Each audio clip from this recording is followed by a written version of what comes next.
On behalf of the Hope Co-Marriage Ministry, we want to welcome you to our first ever Hearts at Home marriage event. We are so excited to have you joining us on the other side of the screen, and we can't wait to hear about all the fun you had at your home party. We also want to give a shout out to our wonderful hosts and thank them for opening their homes to couples around the community. We are so appreciative of all of you. Now, it's my pleasure to introduce you to our speaker for this evening. He is right here from Hope Co-Community. Tim Rezac is an author, an Army veteran, a retired pastor, a pastoral counselor, and a husband to Patty, and Hope Co.'s newest elder. He is a friend, mentor, and encourager to many. So sit back and listen to his words of wisdom. We know you will be blessed. Thank you, Scott and Teresa. Appreciate that introduction. And I want to thank the small group that's with me here tonight, and for those of you who are home online watching this in your living rooms. Thank you so much. I hope you have your handouts with you as we go through this, and a pen. Might be good to take some notes as we go, okay? So thank you so much for joining us at Hearts at Home, and I hope you celebrated Valentine's Day a few days ago. There's some hearts there, I would imagine, of hearts of love. Well, let's get into our subject for tonight. I want to read something for you, about 200 AD. Quintus Tertullian, Christian church leader, writes these words: "How beautiful is the marriage of two Christians, two who are one in hope, one in desire, one in the way of life they follow, one in the faith they practice. They pray together, they worship together, they serve Christ together, instructing one another, encouraging one another, strengthening one another. Side by side, they face difficulties and persecution, share their consolations. Hearing and seeing this, Christ rejoices. To such as these, he gives his peace." Such is the nature of a truly Christian marriage. There's nothing else quite like it on earth. 200 AD. Words that could echo today the same. The joy of a Christ-centered marriage is what Tertullian was saying. And he must have been observing almost the new Christian marriages just 200 years after. On the negative side, there's a psychiatrist, Don Jackson, more contemporary. He estimates in his book that not more than about 10 or 5% of all married couples in America enjoy a healthy relationship. Now you think about that. 5 to 10, okay, that's his experience and observation. 5 to 10% of married couples have a healthy, intimate relationship. That is sad to hear. But we're here to raise that, aren't we? Come on, we're going to raise that level. The title of this whole talk today is My Spouse, My Friend. And I want to just give you some summary thoughts about that. My spouse, the essence of that is love. My friend, the essence of that is like.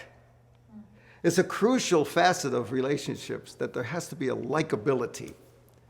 There's something about liking someone that goes, it's like a tentacle or an arm of the foundation of love. And you have to have both if you're going to have a close relationship. I think we'd all agree. In fact, I'll say this, I've married maybe hundreds of couples in my life as a pastor, and not one couple ever stood before me with this idea, I don't like them. I mean, every couple likes each other at that moment on their wedding day. Not only are they in love with the fireworks and the tingles and the desires and the passions, but there's this I like you factor. And the sad part about that is, in some of our marriages, it starts diminishing in time. And that likability factor gets less. Probably because reality hits and some of those little annoyances, those little pet peeves and the things that we thought were cute before marriage are now, I don't know if I like this.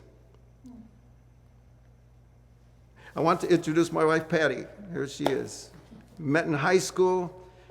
We were high school sweethearts, and after 52 years of marriage, we still are sweethearts. We have 2 children, married, and we have 4 grandchildren. I want to talk about Patty a little bit, kind of set the tone for where we're going with this likability. Number 1, Patty is my favorite person in the world. No doubt about it. Everyone say, aw. I delight in her presence. I really do. There's something about her that even after work and our meetings or whatever I'm at, and I'm coming home, she's like a magnet to me. I can't wait to be with her. In our years of marriage, many decades, we played tennis together, we took walks together, we went on dates together, we cuddled. We still like all this stuff. We cuddle in front of the TV and watch a good movie. Vacations are a sure joy, especially vacations when there's just the 2 of us. I mean, family's okay. we like hanging with them, but when we get a chance to be away, just the 2 of us, it always has been the best vacation. On the other hand, at times, Patty is self-centered and stubborn. Now, before you cringe, oh, I saw that. I got to tell you this. So am I. And at times, Patty, you're loving this, aren't you? Patty is unreasonable. She seems unreasonable to me, and so am I. There's times when she's way too sensitive, and there's times, so am I. There's times when she's got some weird habits, quirks, but I don't have any. Also, Patty, and these are important, Patty is a deeply loved child of God, and so am I. Patty has been forgiven by his mercy, and so have I. Patty has been drenched and redeemed by God's grace, and so have I. And she's a new creation in Christ, and so am I. Summarize all that, the differences and the likes, the joys, the dislikes, all of that put together is she is my best friend. She's been my best friend for a long time, and as we get older, that best friend gauge even goes tighter and higher. And it's not because I am good or she is good. We both submit to the Lord, and we say, we want to have a Christ-centered, God-honoring marriage. And it's about loving, and it's about liking. I like being with her. And I hope you guys in your marriages, you can actually look at each other and you can say, I like, really, sincerely, I like being with you. And if you can't, we've got some words for you tonight. If there's a little struggle in that area, let's bring back the likability quotient. Mm-hmm. And that's one of the keys to a secure, joy-filled marriage. You have your sheets at home. I'm glad you have those sheets. I want you to look at the text for today. My spouse, my friend. The text is Ephesians 4, 2, and 3. And it's just 2 verses. And through these 2 verses, we're going to pick it apart, squeeze as much as we can out of this to create that likability and based on love quotient. Here we go. Here it is, Ephesians 4, 2, and 3. Be completely humble and gentle. Be patient, bearing with one another in love.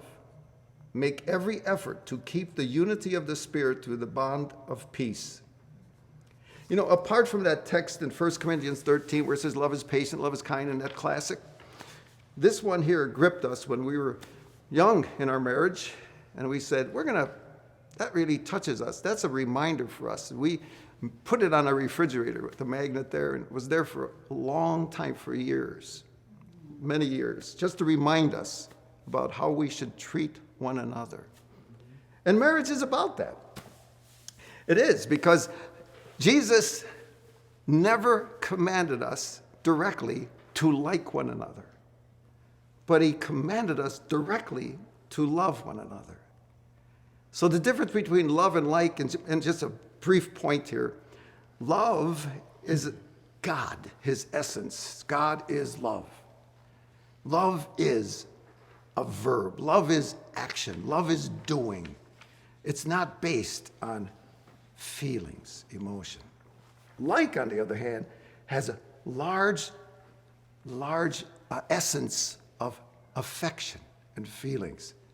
So we even were saying before, you can really love someone by doing nice, kind, good things to them, but not really like them. But the power of liking in a marriage is what keeps that glue of love just stimulated. And we're living proof of it. And many of you are as well. I know you are. So let's pick this verse apart. Here we go. Be completely humble. Humble means low-minded. Low-minded. Not high-minded, that's pride. Low-minded. And gentle. Gentle. Meek. Kind. I, for all of my married life, had to work, and I'm still working on this kindness quotient, this gentleness quotient, right? Yeah, we all are. Yeah. But I said to her just recently, I said, I'd like to be more like Mr. Rogers to you. Because he just, Mr. Rogers. And I said, I want to be more like that to her. And that's been my goal. Now, Mr. Rogers, I'd rather be like Jesus to her, but Mr. Rogers is a good human example of that. But this whole idea, listen, what do you guys think about this? Be completely humble and gentle. Emphasis, completely. Any thoughts on that word, completely? Yeah, I just blew it today. Hard mark to hit. Doesn't it? Completely. 100%. It's going all the way, so it's really tough to be that. I know. And this is what gets me all the time. I say, Lord, can you just give us 75% here? Can you try to be humble? And he says, no, be completely humble and gentle. I say, come on, cut me some slack. But that's what the Spirit told Paul to write. And that's the goal. That's the goal. That's the desire. If we're going to walk with Christ and walk in the Spirit, we should say, I want to be better and better in humility. I want to be low-minded in front of my spouse. I want to raise her up. And meek, kind. I think all of us should put a little tag on our chest that says fragile, handled with care. If we just do that, then we're going to say, I could be more gentle then. Oh, there's a reminder. As many times you say to each other in your marriage when you say, oh, I shouldn't have said it. Or I should have said it differently. I could have said it more kindly and gently. Right. I see you looking at each other. That's good. And that's so true. Paul even said in Philippians 2:3, I love this. Paul said, in humility, consider others more significant than yourselves. What? Put my spouse above myself. In humility, Paul is saying, consider Patty more significant than me. Wow, what a challenge. But God, through His Spirit, can help us. He has been helping us. And that is what he means by completely humble and gentle. And then he goes on, be patient. Okay, here we go. Be patient. I think everyone, if I said, raise your hand if you struggle with patience, I think every hand would go up. Not only here, but in the homes. I know what you're thinking. Be patient. Yes. Large-souled is the Greek. Large soul. That's kind of a picturesque. It's like a small soul would be impatient. And when I add this large-souled, be patient, long-suffering, would also be like have a longer fuse. There are people that are so short fuse. The slightest little irritation. Hey, why'd you do that? Hey, what are you thinking? Well, that was stupid. I mean, whoa. Short fuse. That's impatient. We need to say, Lord, please, I want to be likable to my spouse. And that likability is long fuse, large soul. That's what patience is about, long suffering. Oh, and this is one of my favorites. I think this might be the core to me of this whole passage. Bearing with one another in love. Bearing with one another in love. And now this love is the agape word. Powerful word. But bearing with, you know what that really means? In paraphrase would be, put up with it. Think about this. Put up with it. Put up with one another in love. Are you kidding me? Put up with, bear with, that's what it means. And this goes to the heart of so much of what causes us to be unlikable and what causes us to lose maybe even lose some love for each other. It's those little things that annoy us, those little things. Patty, I'll tell you one of mine. I don't know why it is. It's a quirk. You got little small quirks in your life that you keep doing. You don't know why, you just do them. We all have them, don't we? But mine is, one of them is, I just don't close the doors all the way. The cabinet doors, closet doors, bathroom doors. I just close them. Him too? I'm with you, man. I don't know why. It's a normal thing. It's a normal thing. And maybe I don't want to hear the click. I don't know. So for many years, in fact, every now and then she said, hey, could you close the doors, close the doors? Finally, what I've noticed is I'll come through the house, I'll sit down, and I hear this click, click. She just she's putting up with me. It's the little things. She no longer says, would you please close the doors? And I don't put the drapes together like she wants. She wants them to be just, close the drapes together. Don't overlap them. They have to be together, kissing each other, but, straight down. And I'm thinking, who cares? She puts up with that. And now she just lets it go sometimes. She puts up with. Patty's a perfectionist. For years, puts the cans all lined up in the cabinet, just perfectly lined up and all facing forward so you could read. And then different things have to be just so precise. And every now and then I'll go to the cans and knock one out of place just to irritate her a little bit. Have you been doing that? Because I thought I fixed this. But there's so many things. This is so practical when Paul says, but no, listen, let me just say something about this passage. I understand some of you might be saying, he didn't mean this passage to be for marriage. I got you. And I agree with you. He was talking to Christians, the church at Ephesus. He's talking to his brothers and sisters in Christ. I got that. But here's my theory.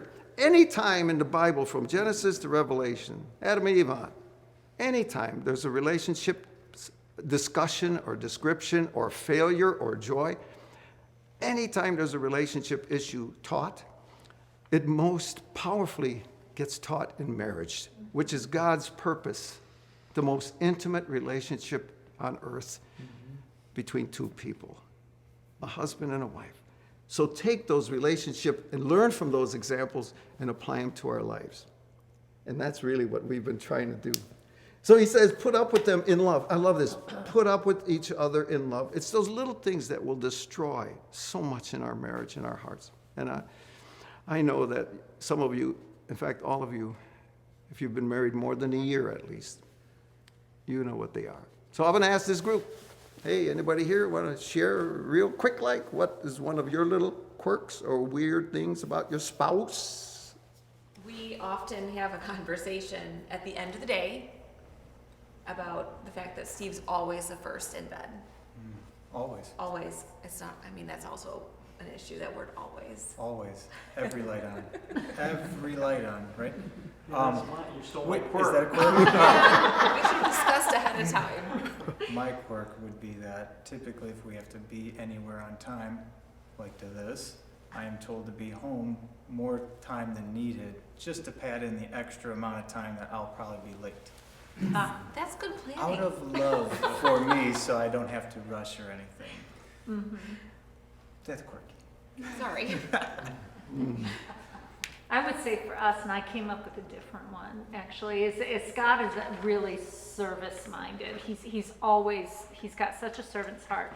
But one of the things that he does is he'll rinse the dishes, but then stack them up on the counter and not put them in the dishwasher. And I will go over there and I'll see, okay, so he did, that's awesome. I love that he rinsed the dishes, but it's just like, didn't take that extra step to put him, 2 feet down in the dishwasher.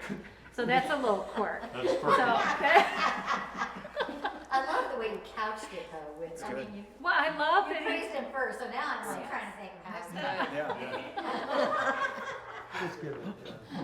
Water guy up, we put him on. That's right. Anyone else thought, before we go on?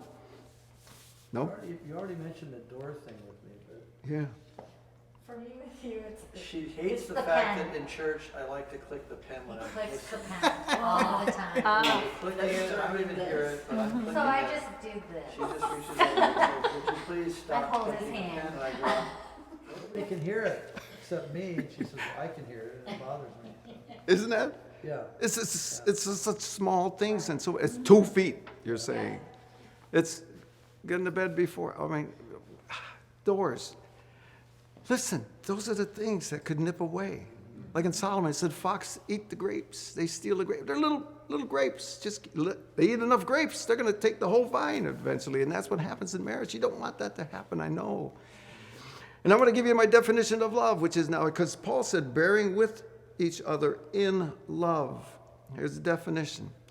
And in fact, it's written on your sheet. It's written in the middle of your question sheet. Attitudes and actions sacrificially given for the well-being of another. Attitudes and actions sacrificially given for the well-being of another. This has been my definition of love for a couple of decades now. Because I wrestled with the different types of love. And that one hit home to me because it's not rooted in emotions, attitudes, and actions. So you just reach over and gently stop the clicking. It's a simple thing. And she'll shut the doors after me. I mean, simple, right? But so many times in some marriages, they just eat away. And then you start saying things like, I don't like him anymore. Oh, because of that? Well, Paul goes on.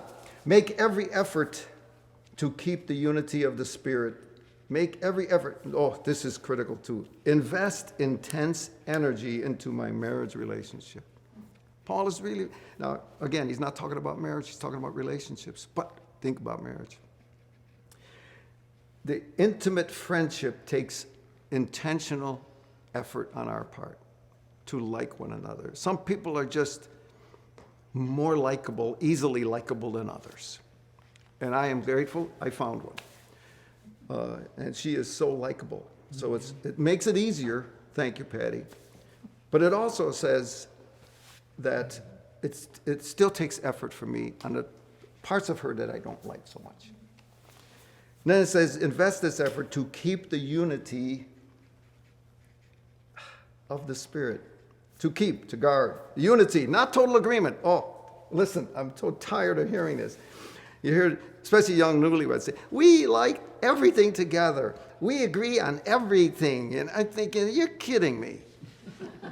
Yeah, you can't really mean that. You mean you like the same music, you like the same food, you like the same TV shows, you like the same, and I mean, come on, don't say that. We just like everything together. No, you don't. In fact, that's one of the reasons you married the other person, because they're different. This unity that Paul's talking about, he's not talking about total agreement on everything. That's some kind of fantasy, princess and prince going off into this. No, come on. Real life is you need to put up with each other in love. And then make every effort, invest intense energy into friendship as well as spouse. And that unity is like in music. I know, Scott, you know this. Unison is playing the same notes, maybe an octave apart or 2 octaves. It's unison. Harmony is you're playing what kind of notes? Different. Harmony means different notes. Then when blended together rightly, it's like, wow, that's sweet to the ears.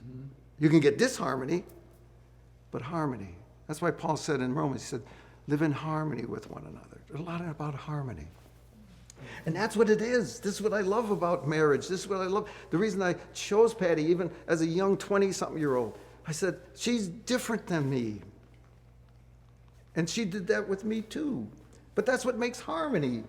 And there's a unity with diversity, and that's beautiful. One guy said it this way, David Muir is his name. He said, a great marriage is not when the perfect couple comes together. It is when an imperfect couple learns to enjoy and celebrate their differences. To me, that's likability. I like her differences. I actually enjoy and celebrate the fact that she is different than me in some ways. In fact, thank God, after 52 years, she has taught me how to be more gentle and kind and Mr. Rogers-like.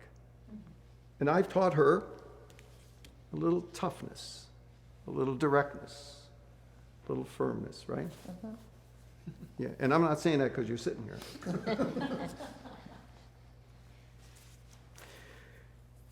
When couples were married by me, I would often look at them as they would stand before me, and I would say, repeat after me. It's not about me. They would repeat that. Then I would say, it's about we. So I'd say, come on, say it louder. It's not about me. I mean, we are becoming married, which means it is an us and it is a we. And there's a one flesh unit that goes way beyond the sexual. It's about your souls being knit together in love. Man, you guys, this is no longer just me. No. And then he goes on and concludes this passage, through the bond of peace. Through the bond of peace. The bond is super glue cement. Cling to. Man, marriage is meant to be that way. Through the bond of peace. God gives peace. God gives peace when we desire and make every effort to be nice and kind and humble and patient to our spouse. And there's really a lack of peace when we live for ourselves and we push back on God's guidance, his directives. We've experienced the lack of peace on occasion. And every couple has. And you know how that feels. You go to bed, and there's ice, and I don't even want to feel her breath. Did you ever do that? Ooh, don't even touch me. At times that happens. Yeah. But the good news is, the God of peace says, I want to heal anything like that. I want you to find the greatest joy and the greatest intimacy in a relationship on earth that you will ever be able to get. And it's in a marriage that says, you're not only my spouse, but you're my best friend. I like you. I really like you. I'm going to wrap this up with a story that's been told. You might have heard it before, but I have to read it because it touches me. And it fits in right here. It's the guy Robertson McQuilkin. He's the beloved former president of Columbia Bible College. He faced a major decision when his wife Muriel began suffering from the advanced ravages of Alzheimer's disease. He was urged by many to provide the best care possible for her, but continue in his ministry. However, Dr. McQuilkin announced his resignation in a letter with these words. These words. Oh, let it squeeze your heart like it does mine. Here's his words. My dear wife Muriel has been in failing mental health for about 8 years. So far, I have been able to carry both her ever-growing needs and my leadership responsibilities at the college. But recently, it has become apparent that Muriel is contented most of the time she is with me, and almost none of the time I am away from her. It's not just discontent. She actually is filled with fear, even terror, that she has lost me and always goes in search of me when I leave home. That's part of Alzheimer's. So it is clear to me that she needs me now full time. Let me share something with you. The decision was made in a way 42 years ago when I promised to care for Muriel in sickness and in health till death do us part. So, as a man of my word, integrity has something to do with that. but so does fairness. She has cared for me fully and sacrificially all these years. If I cared for her for the next 40 years, I would not be out of debt. Duty, however, can be grim and stoic, but there is more. I love Muriel. She is a delight to me. Her childlike dependence and confidence in me, her warm love, occasional flashes of that wit I used to relish so, and her happy spirit are such a joy. Oh. My friends, that's what I want for my life, my wife, and my best friend. And I know she wants that for me too. I wish that for all of you. Let me pray. Our Father, thanks. Thanks again for designing marriage and blessing us with it. God, I guess my simple prayer would be this. Please, with all the couples that are listening now, push them, urge them, encourage them. If you must, convict them to be couples that will say, you are my spouse and you are my friend. Mm-hmm. Father, bring that likability quotient to the top out of love for you and of love for our spouses. I'm praying this because of Jesus. Amen.